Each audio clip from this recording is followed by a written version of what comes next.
What's going on, guys? It's Kai here and welcome to another video. Today's video we are doing a EU versus US, well, more the differences, and we are lucky enough to have some guests with us. Now I appreciate these guys a lot for coming on, so a big thank you to everyone firstly, and we'll just do an introduction for people and it will just be more of a general chat because at the end of the day I don't want it to be like an interview. It is just a normal talk about the differences and how we can actually talk, because I know there's a lot of things I don't know about about the US, and there's obviously a lot of things hopefully they don't know about US. So let's introduce everyone. We'll start off with SyedSole here. If you wanted to give a little introduction of who you are, I mean, if they watch me, they most likely will watch you, I'll be honest, being from the UK as well. But give a little bit of a background, how old you are, what you do, and if it's your full-time job, or, just a little intro.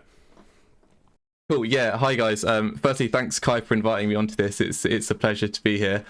So yeah, my name's Syed. I am also known as the UK's best looking sneaker botter. And I run a YouTube channel. I do some live cops. A lot of them feature me hitting those shoes, so it's not very entertaining, to be honest. But I also work for Wrath as a PR. I run my own groups, run 3 groups, run a proxy company, and I'm also a full-time dentist, so that's what I do most of the time, and I sort of do this alongside it. I'm 24. I'm getting to that age now where I've got to like count the years. Yeah, I'm 24 years old. Shit, man, I'm feeling old. But yeah, I've been doing this since like 2018, as in like reselling, that is, properly. Been doing YouTube since sort of the start of this year and just been enjoying the ride. Yeah, thanks Kai, and I'm sure these guys would like to introduce themselves as well. Yeah, definitely. No, it's good because I remember. I think I'll be honest. When Lucky Botter did a like a little video about you explaining that, was it like the state of botting in 2021 or something like that? And I remember watching it, and I'm a big fan of it because you're one of the only people that actually talk about the truth of it all. I found there's too many people like YouTubers that will just show them hitting clips and stuff, and they don't know what goes on behind, and like the amount of money and the amount of time, which we'll talk about after, like during this, because the amount of time that you have to put in is a lot more than people think, and God knows how you do your full-time job as well. It must be tough. We'll move on to the world's biggest bodybuilder, Botter. If you want to give your little introduction to yourself, and yeah, go for it. Yeah, thank you for that. So, guys, I am BotterBuilder. And basically, I've been doing this for, I would say, reselling about a year now. I got my first bot about a year and a half ago, back in January, which was Cyber. And Cyber just, I don't know, it's something about it. It just, I loved it. I always wanted it. I thought it was crazy paying $3,200 for it back then. But seeing the prices today, I'm so glad I got it. I do work full-time job outside of YouTube, which is retail management for telecommunications companies. So that does take up a large chunk of my time, as well as obviously going to the gym occasionally. As far as YouTube, though, it's been a fantastic ride, guys. And it's something I've always wanted to do, is get into it. I just didn't know the niche or how I wanted to do it until finally I was like, hey, why don't I just document my, successes and failures along the way? And that's kind of how all this got started. But yeah, that's pretty much it in a nutshell. No, I rate that. And something that stood out in my videos a lot is you show. I'm a big fan of your reviews, to be fair. Like not many people will actually do reviews of shoes, and something that I rate a lot is you actually try on the shoes. So many people are scared, right, to try on the shoes because they don't want to, make them not dead stock. You'll slap them on and rock them, which yeah, that's the thing. Like, I want to try them on because I want to see what they're all about. I want to know what the hype is, because I live in an area where you can't just go try these on. I would say most people can anyway, even if they do have a sneaker store locally, which we have a few here, but I just expect that I would never be able to try them on. I want to see what they look like. And really, you don't know if you're going to like something until you try it. So that's a reason why, I like to show it off. Yeah, no, I completely understand that. Definitely. Do you want to move on to Ricky Burger Kicks? What's going on, guys? Obviously, it's your boy Burger here. Thank you, for inviting me onto this. I've been botting since late 2018. I got into it. First bot was A and B, the typical, the GOAT, the old reliable. I started and I was botting on I think it was the 700 Wave Runner, like restock or whatever, like the first restock they had, even though they've had like 12 now, because Kanye. But yeah, so I started with that and hit like, I think it was like 5 or 6 pairs, and That was basically like when I started. I didn't start YouTube until it was last year, basically around like when the pandemic started. It was like early March. I was like, you know what? Like, I'm just gonna start YouTube just like for the fun of it. And I was like, see where it goes. So I started off like just recording, just like my screen, no webcam, nothing. And like my first couple videos got like 1,000 views. And I was like, there's no way people are actually watching these videos. Like, no way people are just gonna watch these, because like if you're a nobody. And then I made my signature burr sound on one of my videos, and it kind of just kicked off from there. Kind of went a little viral on Twitter, and yeah, we're here now. Nah, I like that. I rate that. It's weird because we're all like completely different to what I do. Like, I'm EU, so he's got a background with PR, and even though he's from the UK, he still works US. And you've got BotterBuilder, you've got a full-time job. Do you know what I mean? You kind of do it more of a hobby, well, from what it looks like, and you enjoy the process. And then you, Rick Berger, you work part-time, which I fully understand, but you just want to hit shoes. You want to hit shoes. Yeah, you want to get them gone.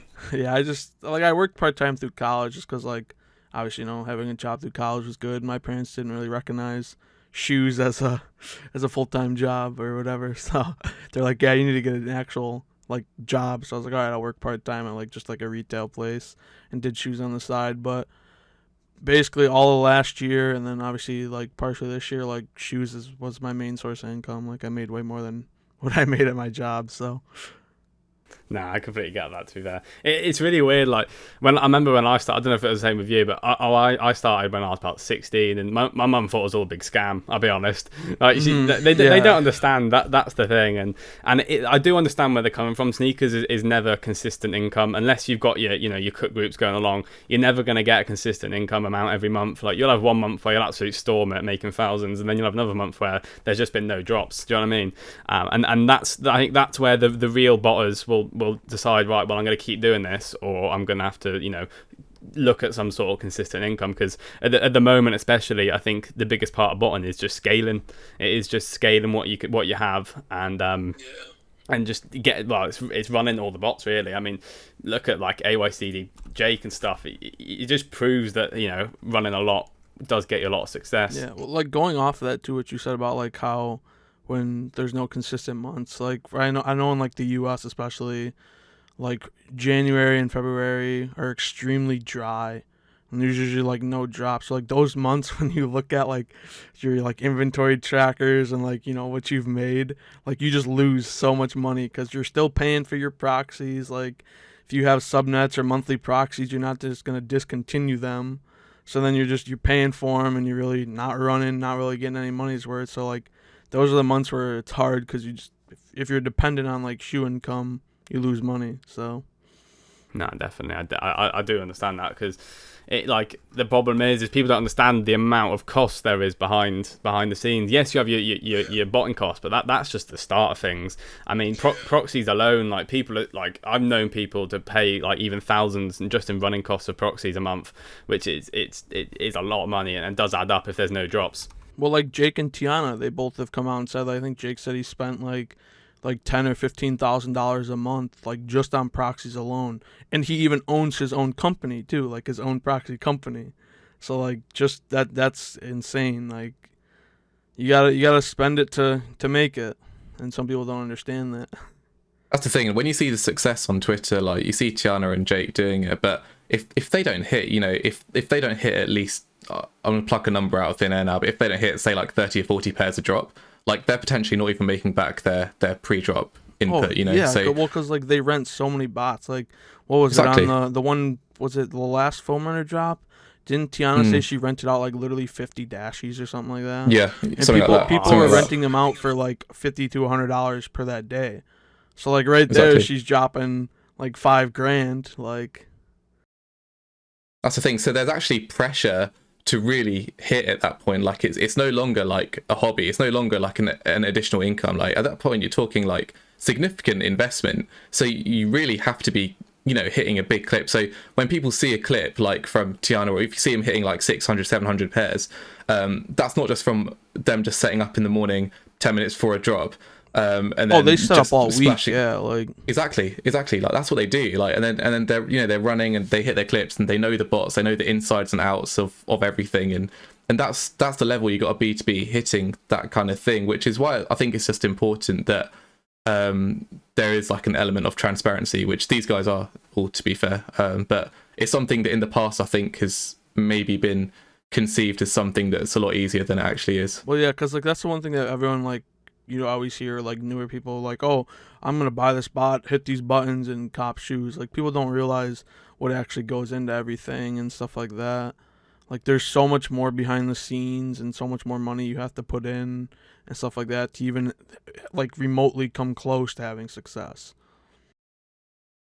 Nah, I'm completely with you on that. Like, what I'm glad about is, to be fair, the last, I say months, maybe years, people are being a bit more transparent with it. Like, I know bottom was a lot different years ago, and maybe sometimes even when it first started, it was pretty simple as, setting up pretty quick and you could hit pairs, but it's just progressed so much at the moment. Like, anti-bots going up, bot prices, like who would have thought that like cyber is like, say cyber, I mean there's other bots like Dragon and stuff. You're talking like big money here. Like people are spending like yearly wages on a bot, do you know what I mean? And people sometimes don't really understand what, like you said, what goes into it. It is crazy. Well, like if people are to buy like you said, like Dragon or Knight, like you're literally buying a bot that's 10, 15, sometimes even $20,000. Like you can buy cars for that. It's a down payment on a house. Like people like it's so much that people don't understand. People forget as well. You don't have the money for the shoes, man. Like, yeah. Like you're looking at people hitting 400 clips. If this is, I know Yeezys are a bit dead at the moment, but if you're talking Yeezys with 180 quid retail, like you're talking big money, and that's within like a couple hours sometimes. Do you know what I mean? Yeah, like you gotta put up so much money too. Yeah, now botting's definitely different. I mean, we were discussing earlier about when we started botting, but I personally started botting in 2018, and that was when Easy Supply was still Shopify. And let me tell you, that was a dream, man. That was a dream. Oh my gosh, that shit, like you just hit start on like NSB or anything, and or Balco, whatever, and it just used to cook, and the checkouts used to keep coming in, and I used to hit it with pretty half-assed setups. That's when they used to even ship to the EU, which was a dream as well. But no, it's very different now, and and the thing is now there's not one site which you can actually sit down and say, yeah, that's an easy site to bot. Previously, I think maybe like a year and a half ago, I think that was probably what Foot Sites was to a degree. If you compare it to things like, because that's when Shopify added their hardcore protection. Well, they added it a little bit earlier than that, but then people started realizing the potential from Foot Sites. That's when Foot Sites botting started to become like really mainstream, and Foot Sites bots started to come out as well. But yeah, like there's no easy site to bot. There's no easy site to bot now, and that's why I think that having all these high quality resources, you can't cut corners with resources now. No, yeah, you just can't. Like whether like, it be back when I started, like it was around that time of like when the trophy room 5s dropped. Like literally, I remember I put NSB up, had like 40 tasks, and hit like 3 pairs, like easy. Like it was just so easy. And then like sites started adding bot protection. Shopify went down the drain, and then you had Foot Sites, which emerged, which was like easy for a while, and then they obviously upped their bot protection. It's like insane to hit now. And then it was Easy Supply. Easy Supply was probably the easiest site to hit as long as you had good Gmails and stuff. But with that going to like 3DS and stuff like that, it's really going down the drain as well. Like everything's just getting so much harder. So I see why people like that come into the game now like are all skeptical, like, oh, I can't do this, like it's too hard, too much money you have to spend, like just because they're not adapting to like the changes that we've been going through as times progressed. Yeah, I would not want. So you said, I would not. Sorry, yeah, carry on. You're fine. I would not want to start botting now, because if I did, I would be discouraged pretty quickly. And sometimes I feel that way already. Like I was just telling my wife a couple weeks ago, like, hey, like I haven't been able to hit anything in a while, and like, and I jokingly said, I'm just going to give it up. I'm done. And I just started laughing because I knew I wasn't really done. And then the very next day, I mean, over the course of several days, I hit tons of pairs, and and it wasn't just that. It could be PS5s or GPUs or whatever, but it all comes for me in spurts. It definitely goes in cycles. Like I've had my cycles where like it just feels like any drop you go for, you're gonna hit. And then I've had cycles where you could do anything and everything. You could have the best bots, the best proxies, and you just don't hit. That's just how it is. Yeah.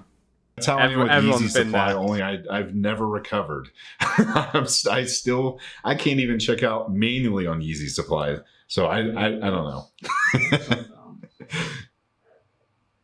All right. Shall we move on then to? Well, I've got some notes, but obviously we were going to talk about them. We talked about some of the differences already with EU and US.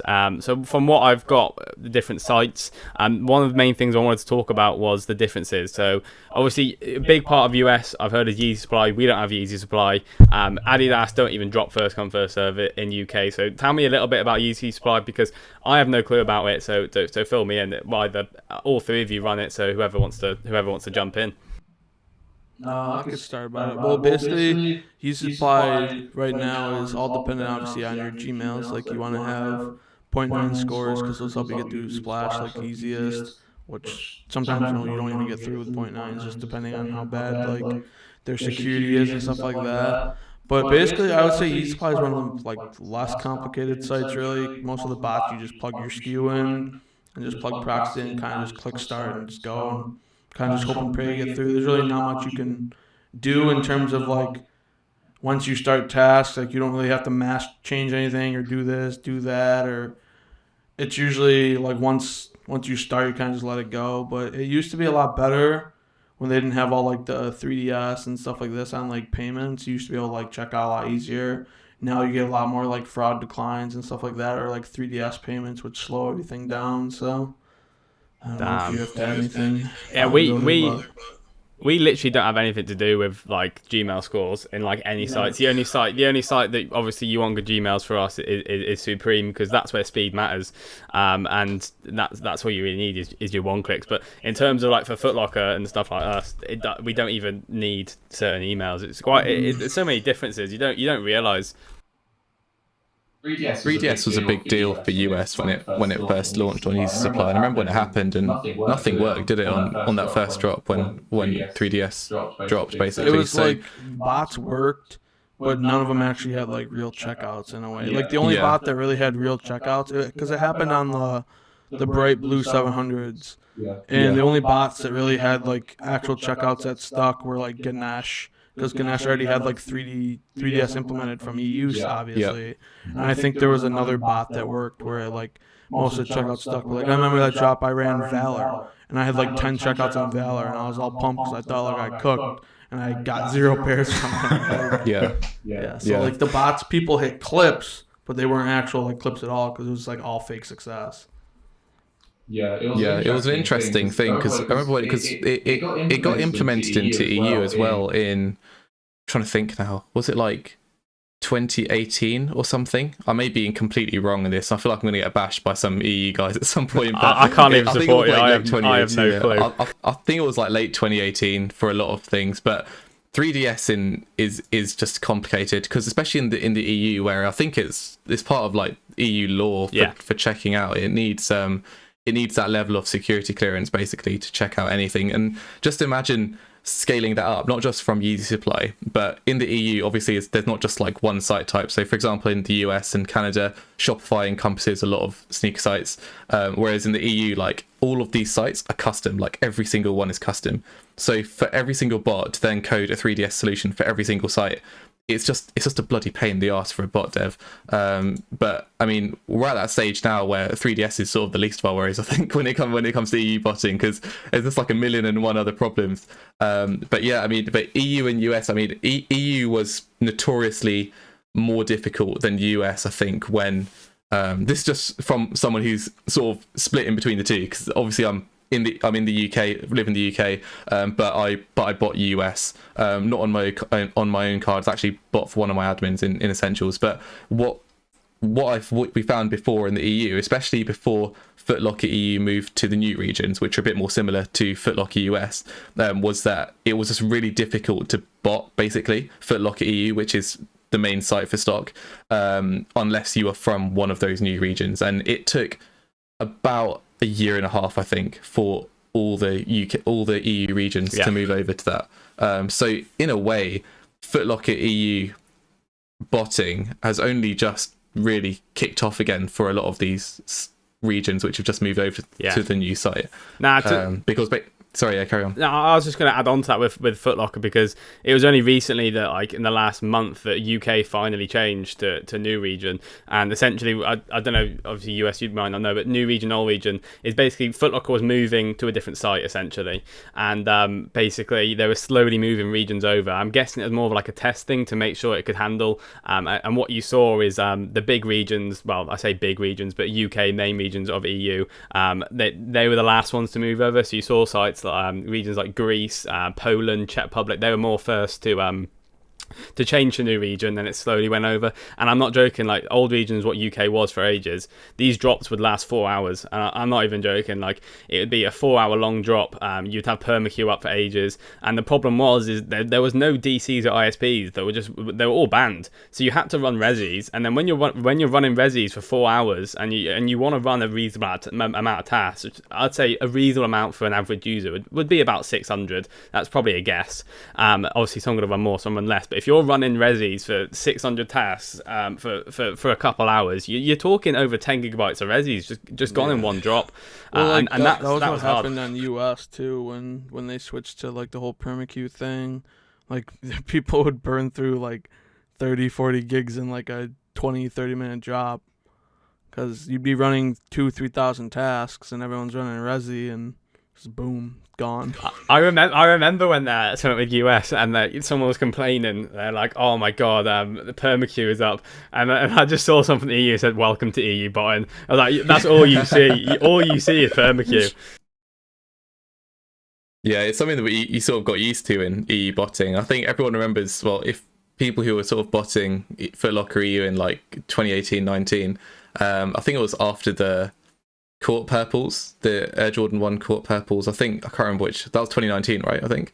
But it was, yeah, it was those. So it was after that drop when Foot Locker EU was basically clipped for like a year. Like if you lived in any country that wasn't like the sites that Kai mentioned earlier, and it was just rough. It was rough because the majority of botters probably came from these like the UK, France, Germany, like these, like, you know, some of the more populated countries in the EU. So it just became a very complex environment. Now it's much more accessible again. But in terms of US sites, I mean, I certainly think, this is from someone who's done both, I genuinely still think that US botting is far easier or far more accessible than EU botting is, because you can get a couple bots and there's only a few site types, and then you learn those site types, you learn those bots, and you're fine.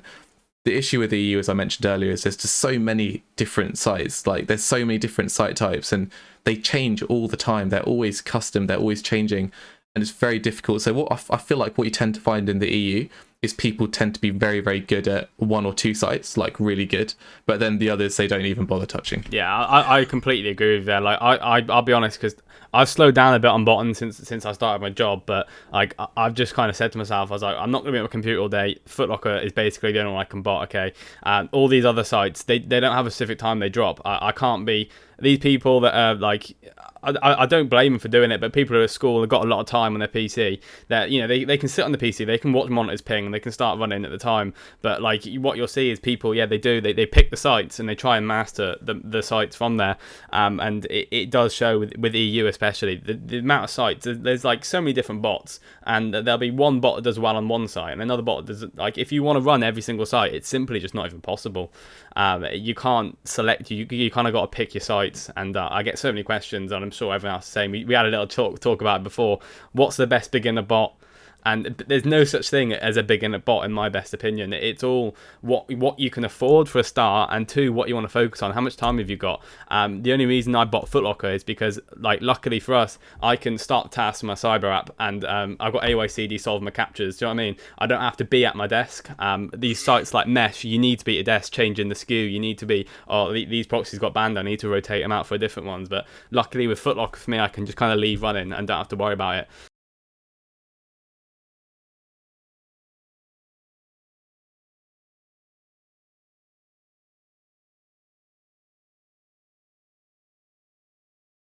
Do you want to start off that side? Is it just EU sites? To be honest, I don't think I'm even qualified to answer this anymore. I've literally not touched an EU site for over a year and a half. So I don't think I'm qualified. If I was, however, I think it would still be Foot Locker EU for me. I'm completely the exact same. I literally at the moment only bought Foot Locker. If I had, this is another whole different debate that we did also talk about a little bit with the whole mesh. Mesh is like something that I do want to get into, but like that's like JD size Foot Patrol.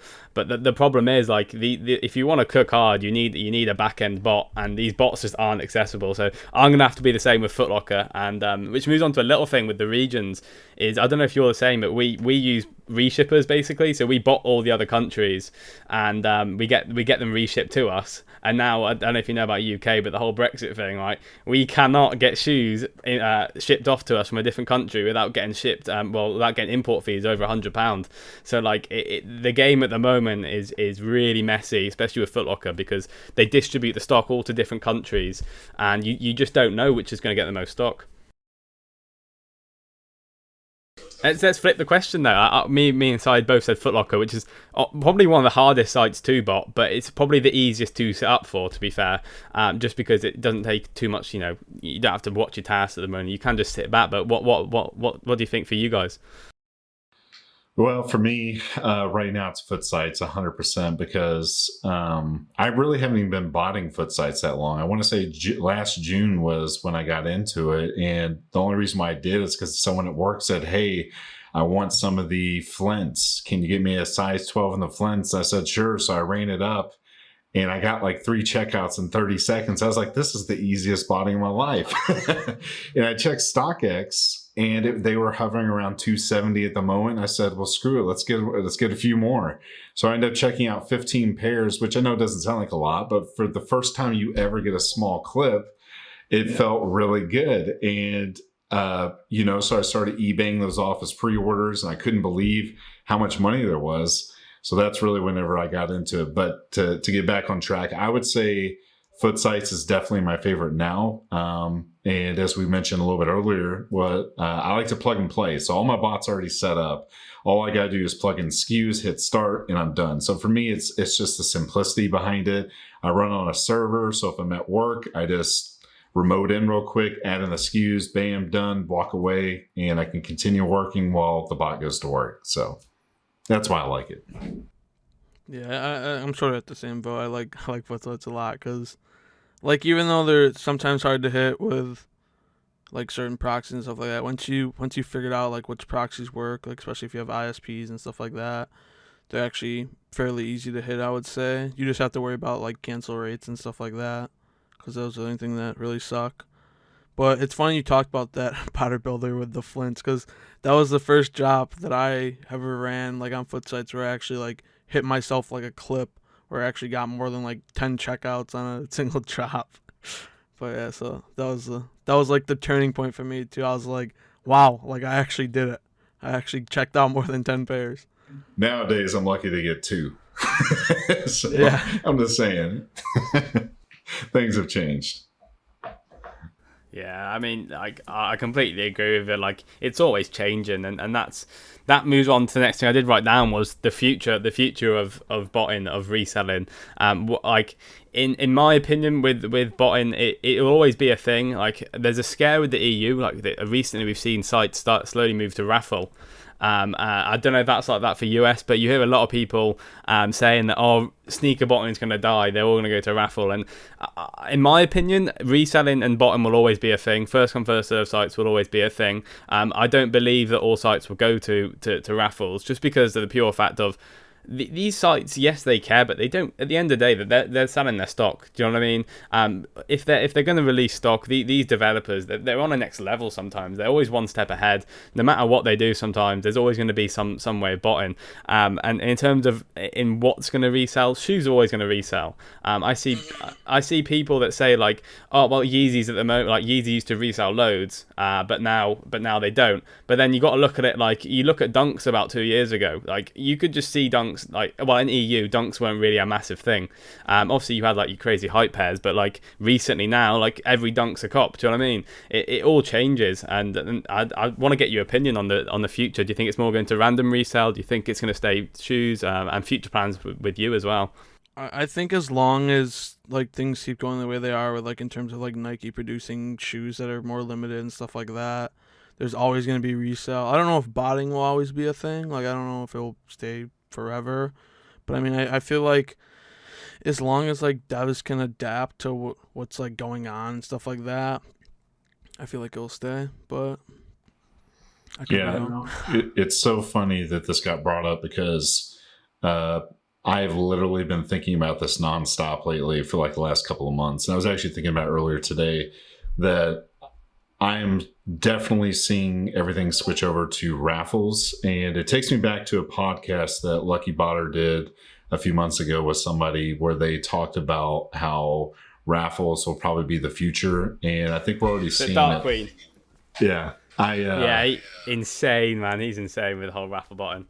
Yeah. So all that being said, I've thought about doing like even raffle botting, but I that's an area I know nothing about. But raffle botting is it's one of those things you can cook, but it's also it's so time consuming and it's so money consuming. Cause like I have a friend who does it and he does extremely well. Like he hit like easily like over 100 pairs of the Hall of Fame Kobe's, and he had like 40 pairs of the Hawaii Dunks. Like, because like once you figure it out and you find like the low key like small shops that nobody knows of, or like the sites that nobody knows of, like, and you enter them, like your chances of winning them are so much better. And like he's definitely mastered it, but he's also definitely put in so much time, like, because you have to make profiles, you have to do everything for that. And like the emails aren't cheap because you have to get good quality emails that are aged, because otherwise they get clipped. And like recently he had the one because he has like 2.5k Gmails, and normally for every 100 Gmails it was when you bought them, like if they were raffle Gmails and forwarded to like one email address, it was around like $90 per 100. So like you had 2.5k emails, like obviously you're spending a lot there. You're spending a lot on proxies to run. Like, so it's one of those things, and you could literally hit zero because it's all luck. You could get filtered out, or you could hit a lot. But, and then like, he definitely is probably in the positives with it because obviously he hits a lot. But like just last week he lost half his Gmails. They all got banned. Like, so he has to rebuy more and stuff like that. So it's a big expense. I think definitely the Gmail matters, because I will say I've never won a single raffle in the 2 years that I've been entering raffles, ever. Never once, except for one GR, which I don't count. But in March, I finally decided, okay, I'm going to start entering every single raffle that pops up on the raffle monitor. So I literally have done that. And in 2 months, I've hit over 10 raffles. And I don't do multiple accounts. I don't do a crazy amount of entries. I do one entry per site. I use the same Gmail that's always being farmed 24/7. And I think that has helped with some of my success. But I can almost say that I'm hitting more on raffles than I am with botting, and which is crazy. And a lot of it is good stuff too. Like I hit the undefeated Hall of Fames. I want to say, I mean, there was just multiple dunks in there, but just a lot of different things that I would have never expected. But it's all about consistency. It's about doing literally every single raffle that pops up on the monitor. I'm the only one that puts a little green check on each one, so I know that I'm doing them. But yeah, it's been insane. It's definitely something you have to be super consistent with. And you have to keep things like very similar. Like when you're entering like Gmails on one site, like for that next release, you have to use everything the same, because otherwise if you switch stuff up, they're gonna be like, oh, why is this switching up? Like why are you using proxies from New York one time and the next time you're in California? Like they're not gonna like. So you have to keep things very consistent and stuff like that. So I agree with that. The thing is that like people underrate a lot is people make a lot of money manual. Like the manual, like people who take serious like the whole manual sneaker game, they hit pairs. Like we have it, like I don't know, we call it looping, like in store. And I'm not joking. These people in London, what you see, they're always on the little scooters, the electronic scooters, and they'll loop these stores. Right, they have their big Sports Direct bags. You don't know what Sports Direct bag is, size on there, but they have their big bag. Well, I assume it's like an IKEA bag or something like that. Yeah, literally. Basically. And what they'll do is they'll just loop the stores. They'll go get one pair. And it's kind of helped with the masks, because basically what they do is swap the mask, swap the coat, and then they're in again and buying more pairs. And like these people, that happens a lot in the U.S. But with the U.S., I don't know if if EU like in-store releases are usually first come first serve, or if they're raffles. But like most of the stuff in the US, especially like on Foot Locker, Foot Sites, are usually done via the apps, but some stores don't. And I know a bunch of people like around my area that go and loop in stores. Like they'll have backdoor connections where if the store is doing like first come first serve, they basically take almost every single pair and stuff like that. So like It's a it big definitely, problem, if you know what you're doing manually, where you don't bot, like you can easily make tons of money. Like if you have those connections.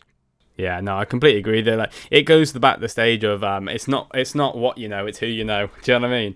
And once you find that one store, say that you know gets like the thing with UK especially is like you know that these big stores in like the big cities are gonna get these shoes, but like you want to find these low key stores that like aren't in these big cities, but they still get these hype releases, and that's what it's all about. And a big part that I rate is people growing their social medias. I mean, everyone here is growing their social media. Look at the YouTube, for example.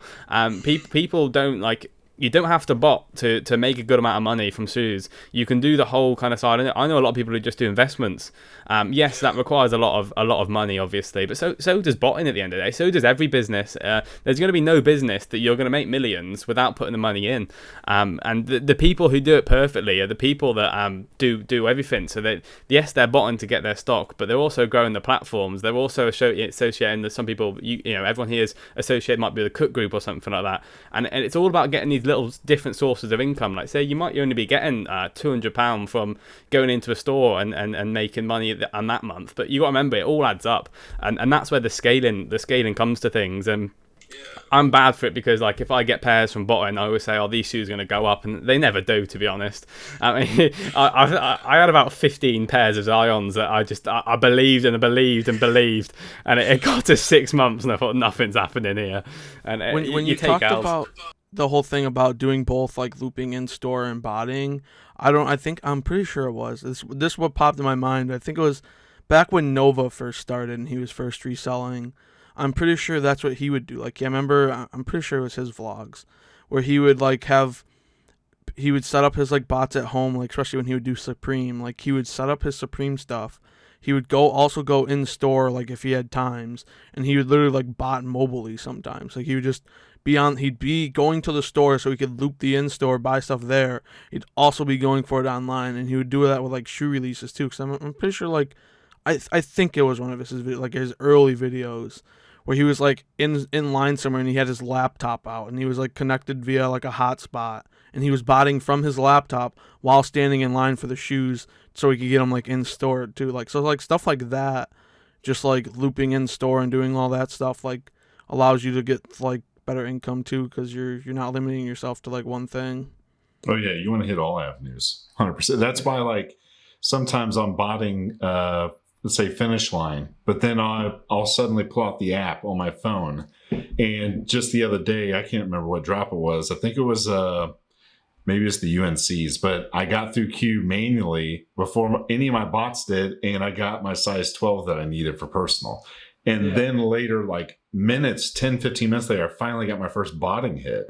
And it was just crazy. I'm like, how in the world did I get this manually when I've got hundreds of tasks running? But, you know, that's how it is sometimes. Well, that's why, like, Foot Sites, it's kind of weird now. You can't really do it anymore because their sites are just terrible. You can't even add to cart. But before, like, probably like a year ago, that's what everyone would do. Like, you'd start your Foot Site tasks, and then you'd open up 4 tabs of each, or like 4 tabs. You'd have one on each site, and you'd sit there manual. And half the time you'd be able to get through manual, and then you'd be able to just log in and check out. Like, it would be a smooth checkout. So, like, that's why people always used to say, like, go manual when you're doing bots and stuff like that, because you're not limiting yourself just to one thing. Or, like, on BOGO drops, everyone always says, run your bot, but also run manual or use your phone, do this, because, like, if something doesn't work, you're not limiting yourself. Definitely. I completely agree with that.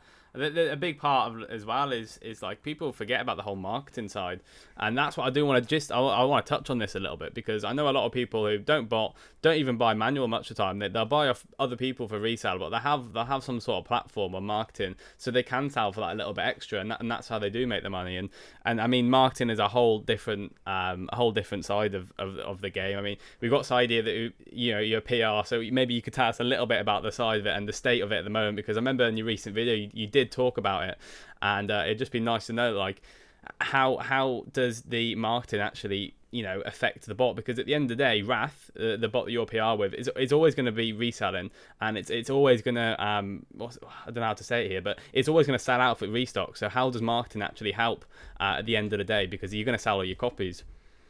Exactly, yeah. No, it's an interesting concept, because typically when you market a product, you're marketing for the purpose of selling that product, right?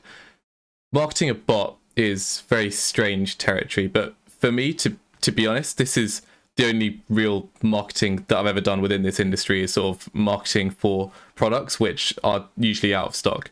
So for me, I didn't really know any better since I started sort of dabbling with working with bot companies since 2018 with Balco.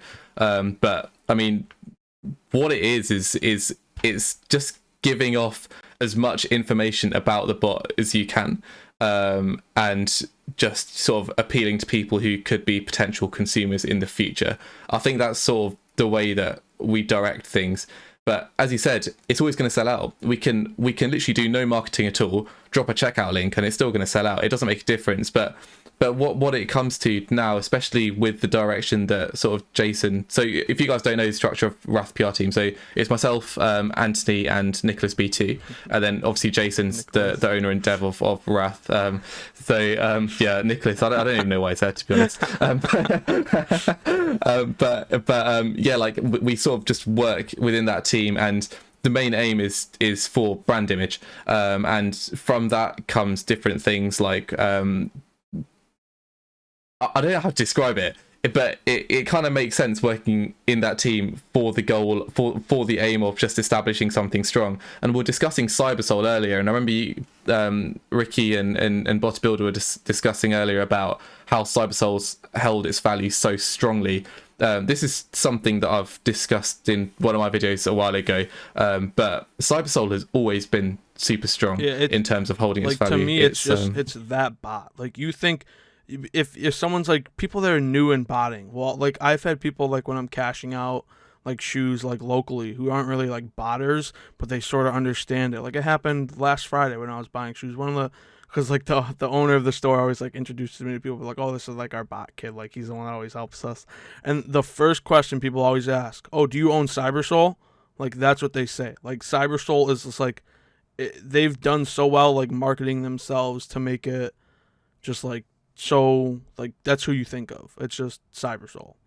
What else would you like to move on to? So we're talking about PR and how that affects, and I think a lot of it is building up hype, isn't it? You see, there's a lot of bots that may not even perform that well, but just because they have a good PR team, they actually show that it makes it look, it gives the kind of perception that the bot is doing well, and then you kind of target your different bots. And like we were talking about before, the fluctuation of bots, absolutely stupid. And it's not, I know it's not as bad in EU, but in US, like you said, it's always a different bot hitting, and the amount of fluctuations, like, for example, like I know Polaris, Polaris actually at one point killed EU, and I know it was one of the best actually easy supply bots at one point. I think it was even at like 4,000 to 5,000 or something like that. And look at it now, it's at $700, and you've got a feel for these devs, because the only reason why this bot, Polaris for example, went down from, I think I bought it at 2K and now it's gone down to like $700 or something like that. And he's a solo dev, and at the end of the day, they need breaks, and you've got people hating on him and saying, why aren't you doing this? Why aren't you doing that? And you've got to have a life. And when Splashforce is the same way, like exactly, or Supreme, like those bots are single dev. It's not easy to work when you're a single dev, because like sometimes it just takes over. You can't do it anymore. Yeah, like you're definitely just so gone. And I think that's especially where when it's single site as well. Oh yeah, like because like you can't get your mind off of something, and like, or like for me, like Supreme, I feel like once everything started changing with like security on Supreme, like he didn't know what to do, and that's why like the bot hasn't done anything. People still think it's like an exit scam because he's kind of at that point where he doesn't know what to do as a single dev because he's just stumped. Like sometimes you just don't know the answer to something, and that's when multiple devs help because someone will be like, oh, well I know, like in here we do this, and that's what keeps it going. So I think when it's like a single dev, it definitely makes it a lot harder to like I guess keep the bot maintained well. No, I definitely agree with that. And I think that's one of the main reasons going back to cyber. Like, at the moment, yes, cyber does well on Footlocker EU sometimes, but in US, from what I've heard from you guys, it's not even doing the best out there in cyber. And the reason why it holds its value is, like you said, it's an OG, it's got a big team, a good part, they've got a lot of staff, community helpers, you can ask questions. There's that reputation. Exactly, and they'll answer real quick, and they've got an app. It's just the structure, and people even say that, like, it is easy to use if you think about it. Like, I can... you could probably teach someone how to use cyber, the basics of it, in just an hour or two. Do you know what I mean? And that's where the difference is. There's bots that just have that structure, and no matter what, even if cyber tomorrow wasn't even working, I can guarantee you for the next 3 months, it'll still be a high price. Do you know what I'm trying to say? Were you guys there between the time 3.0 and 4.0? Or sorry, but just before 4.0 release? I was, yeah. I was in the scene. Yeah.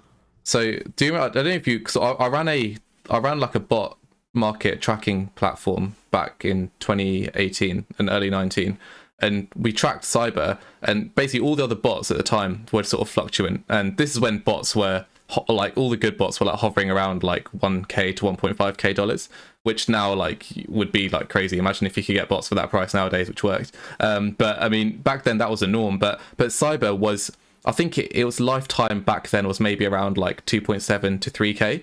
And this is a time when the bot wasn't functioning. This was before they released 4.0. They were saying we're going to put all our effort into 4.0, so we're not dropping any new updates.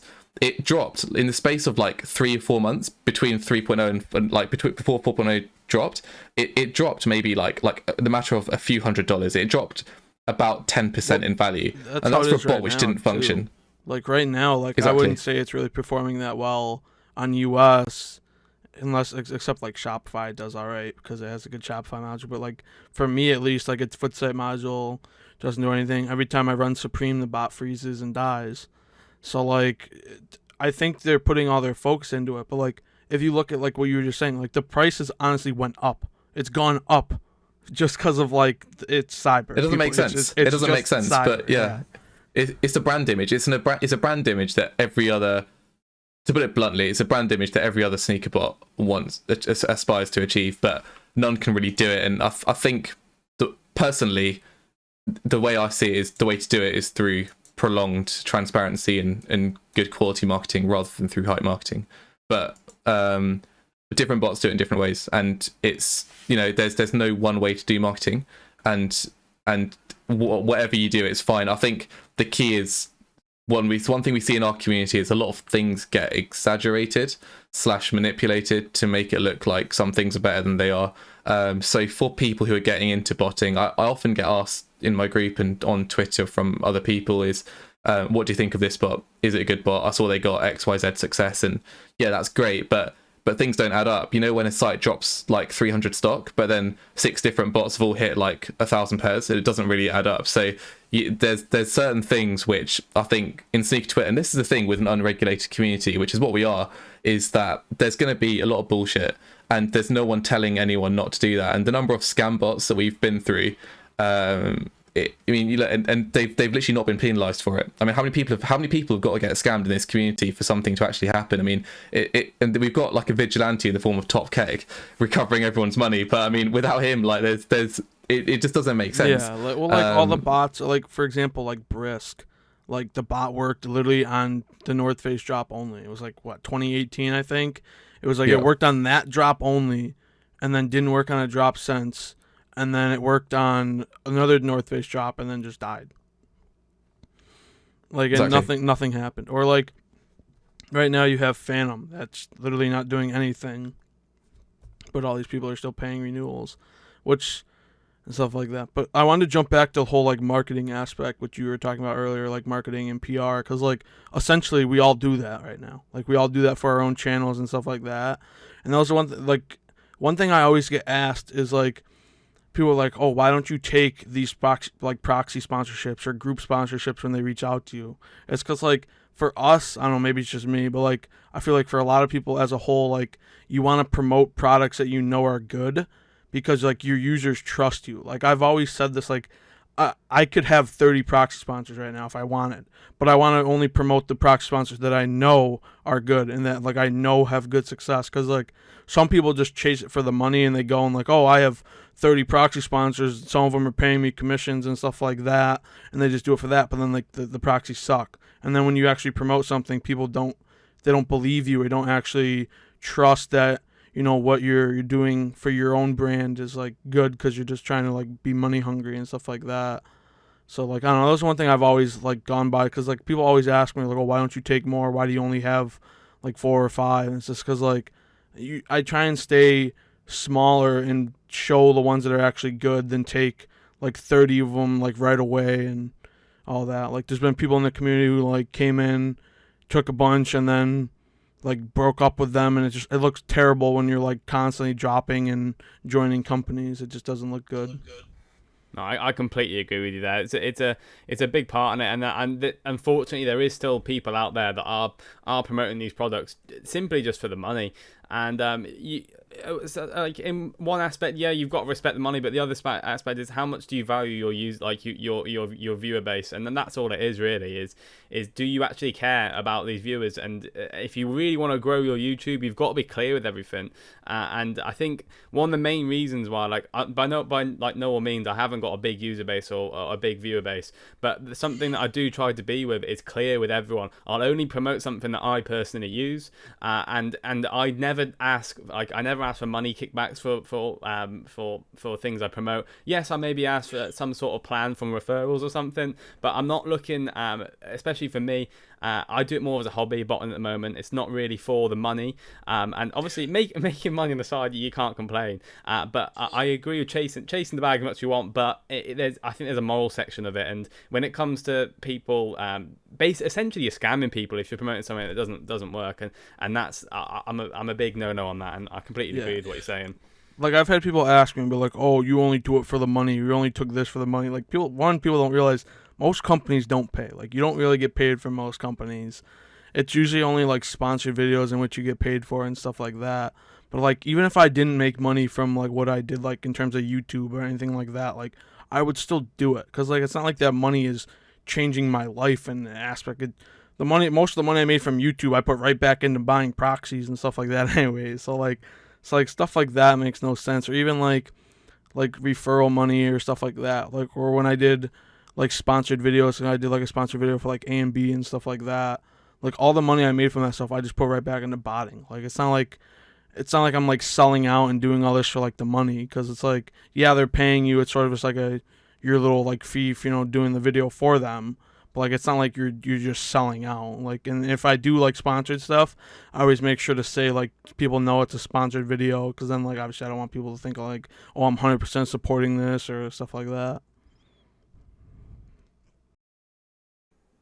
No, I'm completely with you with that, to be fair, and it's a big part of it, and you just got to be careful now. Like, some people who grow really fast, you can tell who's in it for the long run and who's in it just for that quick money, and the ones that are in it for the long run, you can almost tell that, you know, they're uploading consistently. I'm pretty sure everyone here started YouTube because of the fun of it. I mean, it is fun. I remember, like, my first ever video I did, I got a dislike, and my first like was a dislike, and it was a hate comment. And I'm not joking, I was that close to quitting, because it was literally after one video, my first was a hate comment. It was one of them comments where, oh, I'm never gonna get 5 minutes of my life back or something like that. And when you start, it does hit you. But, like, now, like, getting hate comments, you laugh at them, and then I get hate comments all the time. So yeah, I'm just like, bro, like, trust cool. me.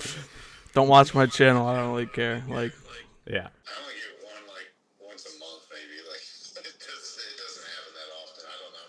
Maybe people aren't actually watching my videos, but I like going back on the first 1 through 5 videos, because it cracks me up to see where I was and where I am today. And it's like, with each video that I try to make, I always try to make some improvement over the last one. Like, was some editing technique, or maybe it's character, you know, because at the end of the day, we all develop a character when we're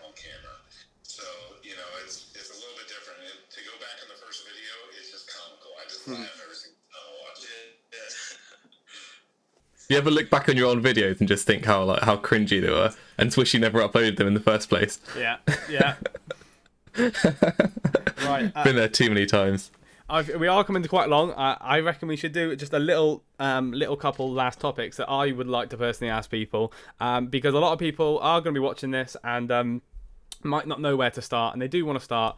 And at the end of the day, botting is something very good. Yes, it may take a lot of money, but it can be very lucrative at the end of the day.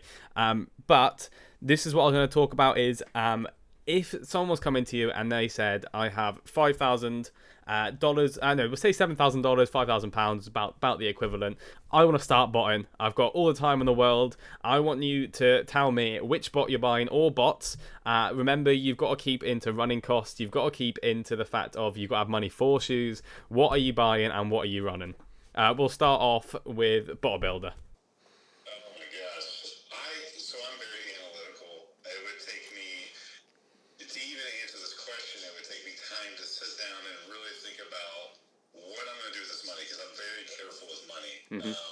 So it's not going to be an all-in-one answer.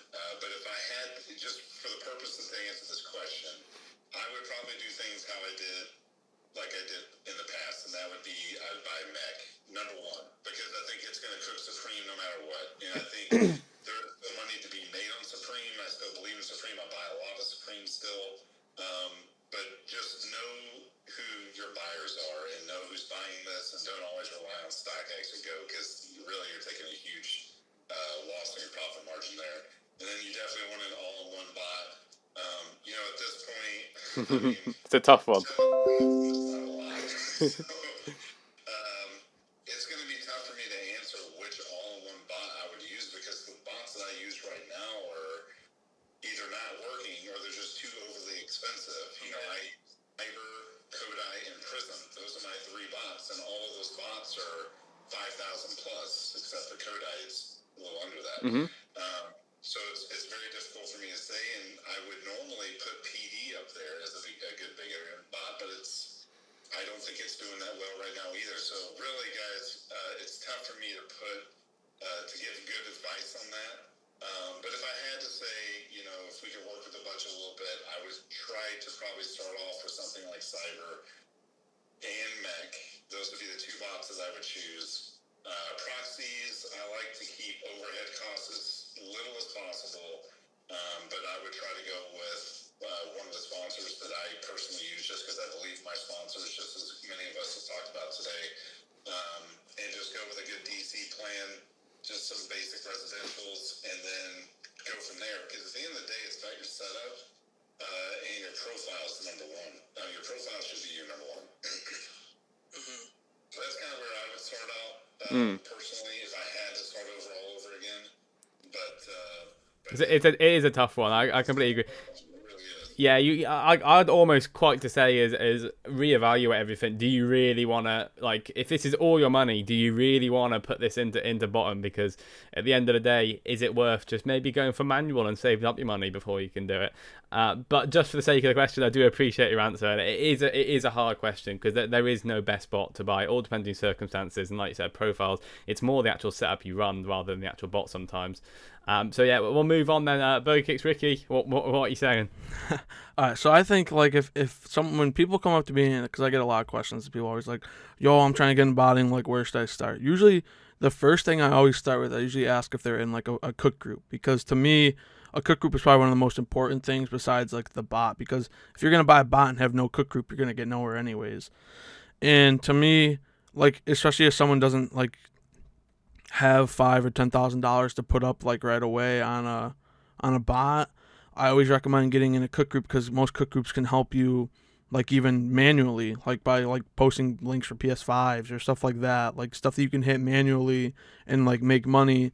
And then while you're in the group, you can get help and learn about which bots are best for you and stuff like that from people who are more experienced. So I usually, when people ask me for recommendations, I never try and say oh, buy this bot or that bot, because some people think, oh, I'm gonna buy this, spend $2,000 and automatically hit. So I always tell them you should get a cook group first, because those will help you even if you don't want to buy a bot right away, and then go from there. But like I don't know, I guess especially right now with bots being like super expensive, like BotterBuilder said, like obviously I would recommend like Kodai or Prism to most people, or even Wrath, but obviously they're all like super expensive, so it's hard for people to get into it.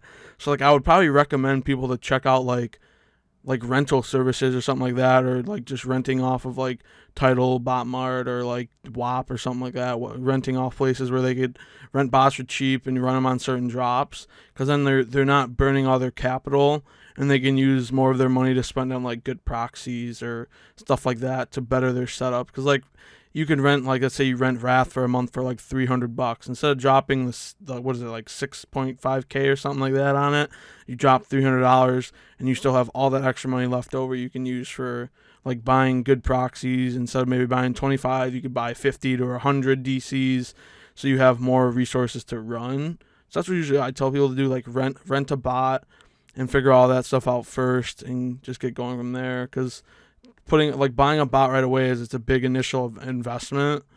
So, and that way, because like some people will be like, oh, I have 5K to resell, and they buy a bot that's $4,500, and then they have $500 to buy shoes and everything else. Like, you gotta save some money for shoes, like being actually able to buy the shoes and buying proxies when needed and stuff like that. So, I don't know, that's what I would usually recommend to people. I'd second that too. Just because also one thing to throw out there is, what if you don't like the bot and you just spend all this money and I get to go through the hassle of reselling it? The only other bot I can think of, because really we talked about a lot of bots that are either extremely cheap like PD, or they're extremely expensive like Kodai, Cyber, and Prism. The only middle ground bot that I'm even aware of at this point that does Shopify that seems to be doing okay is Mech AIO, and I want to say it's around $2,500. So Yeah, I've never used like, it though. It's like around like $2,000, $2,500.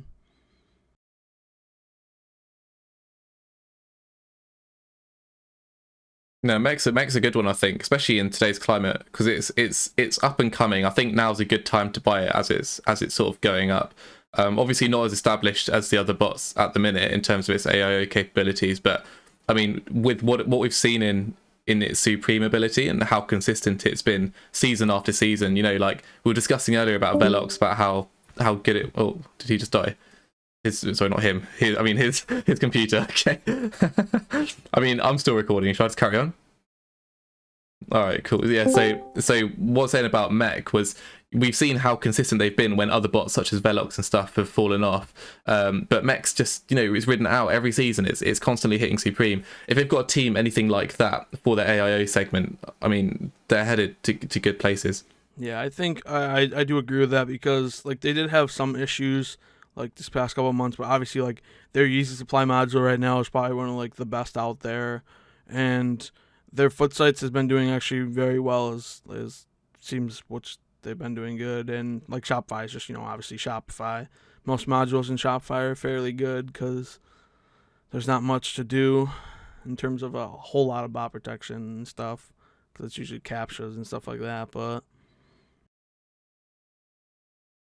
no, I get that, to be fair. And it is hard, like choosing your first bot. It's a big decision, because at the end of the day, that's the bot that could put you off reselling and put you off the whole game, or that's the bot that could kickstart your career in botting. And you see people that they are making livings out of this. They are making some, like, they are like rich. I know there's no other way to say it, but some people are balling from this. And there's people that you don't even post, you know, their success or anything. That I like to call them the secret cookers. These people are literally, there's some people that you don't even know about they're making bread. That's all they care about. They're botting, they're getting these pairs in. They're not flexing it, and that's where it comes to the other thing. Like Sai mentioned it before, especially with some PRs. I'm not saying Wrath, of course, but I'm saying with the whole we took 80% of stock, and then you look at another bot, we took another 70% of stock, and you're thinking, how does this add up? You don't know what's true to it, and that's where the big issue is with botting. And it's finding that bot that has good user success, but also sometimes you have got to spend that big money. Yeah, agreed. So sorry, I'm just gonna invite myself to give my suggestions for the bot now. So 5K was a budget, right? Yeah, yeah, go for it. Okay, I'm gonna have a bit of a hot take on this. I'm all for it.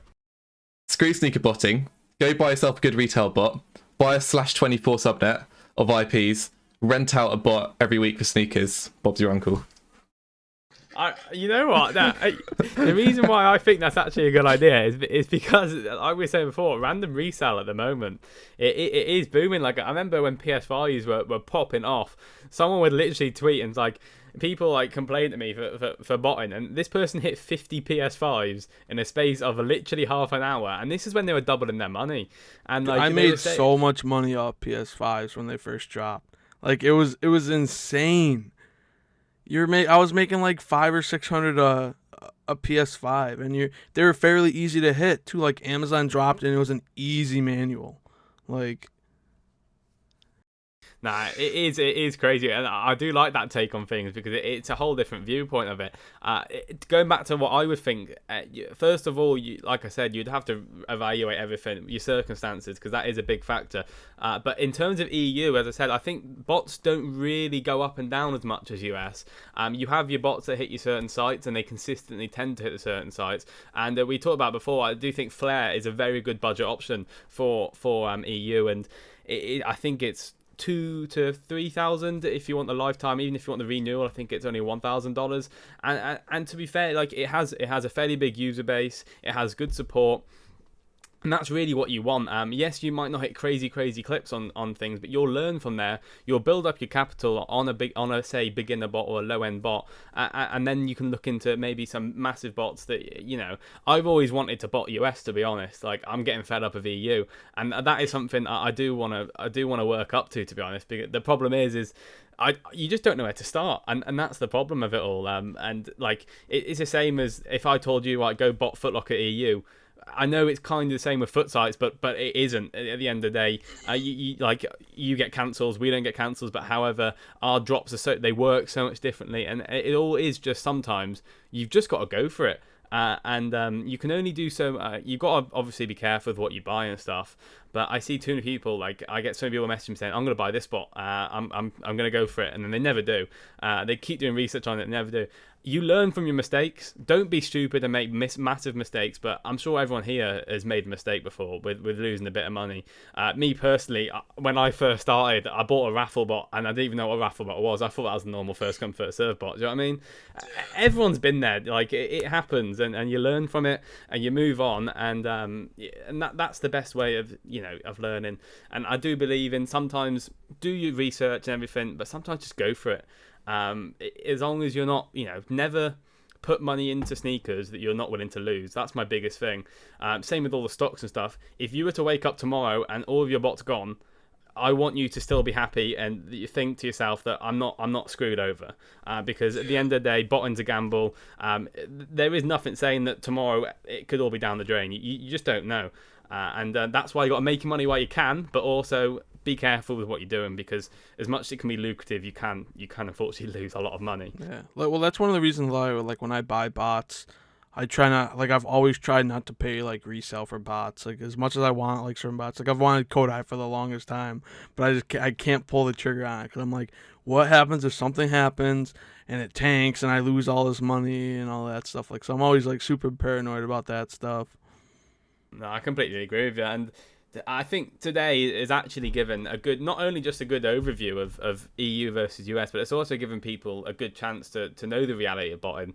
As I said before, there's a lot of people who do just post the success, and they just think that is what botting is. You buy a bot, you plug it in, you click and play, and we all wish it was like that. Maybe it used to have been like that. I wasn't around for that, but unfortunately, like, it's just not how it is anymore. And I think that is going to be a good conclusion to the video. And I just want to say thank you to everyone.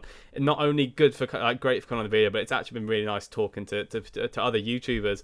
I do believe the sneaker community is quite closed off. A lot of people keep to themselves, and it's been really, I really do thank you enough for coming on, because it's been just great knowing people. Yeah, thanks for having us. And we can, you know, we like in the future now, like, if you, like, you know, you want to run a different site, you know, you've got each other, and that's what I like about the whole game, is we're all here to help each other. We're all here to supply. The only reason we do YouTube really is to help others, and you enjoy the process, and I do really believe in that. So I think we'll close it off there. Does that sound good for everyone? Does sound good. Sounds good. Everyone, go check out all the channels. Obviously, I'm not sure whose channel is going on at the moment, but go. All links will be in the description for all videos. And hope you guys do have a good rest of your day and good luck in all your releases. Thank you to everyone, and we'll call it for today.